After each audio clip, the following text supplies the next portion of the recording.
దురదృష్టవశాత్తు మనము ఒక చెయ్యి లేదా కాలు కోల్పోతే మన భవిష్యత్తు ఏమిటి? సైన్స్ ఈ అంగవైకల్యాన్ని అధిగమించడానికి ఎలా సహాయం చేస్తుంది? ఈ వీడియోలో చూద్దాం.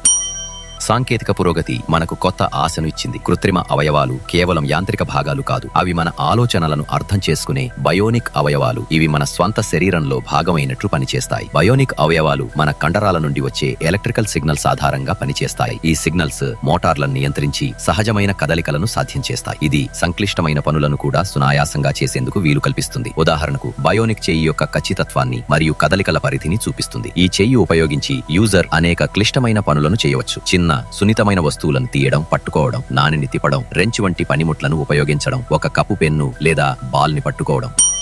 ఇంకొక అద్భుతమైన ఆవిష్కరణ ఎక్సోస్కెలెటన్లు. ఇవి మన శరీరంపై ధరించే రోబోటిక్ సూట్లు. ఇవి కదలికలో బలహీనత ఉన్న వారికి సహాయం చేస్తాయి, నిలబడటానికి, నడవడానికి మద్దతు ఇస్తాయి. వాక్ ఆన్ సూట్ F1 అనేక అధునాతన ఫీచర్లతో రూపొందించబడింది. ఇది వివిధ రకాల కదలికలకు వీలు కల్పిస్తుంది. ఈ సూట్ స్మార్ట్ సెన్సార్లు మరియు మోటరైజ్ జాయింట్లను ఉపయోగిస్తుంది. ఇవి యూజర్ కదలికల ఉద్దేశాన్ని గుర్తించి అనుసరిస్తాయి. దీనివల్ల ఎక్సోస్కెలెటన్ మన శరీరంలో ఒక భాగం లాగా అనిపిస్తుంది. యూజర్ స్థిరంగా, ఆత్మవిశ్వాసంతో నిలబడటానికి, నడవడానికి, కండరాల బలాన్ని, సమన్వయాన్ని తిరిగి పొందడానికి సహాయపడుతుంది. ఈ టెక్నాలజీ కేవలం మన శరీరంలో ఒక భాగాన్ని భర్తీ చేయడమే కాదు, అది మన స్వాతంత్రాన్ని, ఆత్మవిశ్వాసాన్ని తిరిగి తెస్తుంది. రోబోనిక్ లిమ్స్ వైద్య రంగంలో అసాధ్యాన్ని సుసాధ్యం చేసే ఒక విప్లవం.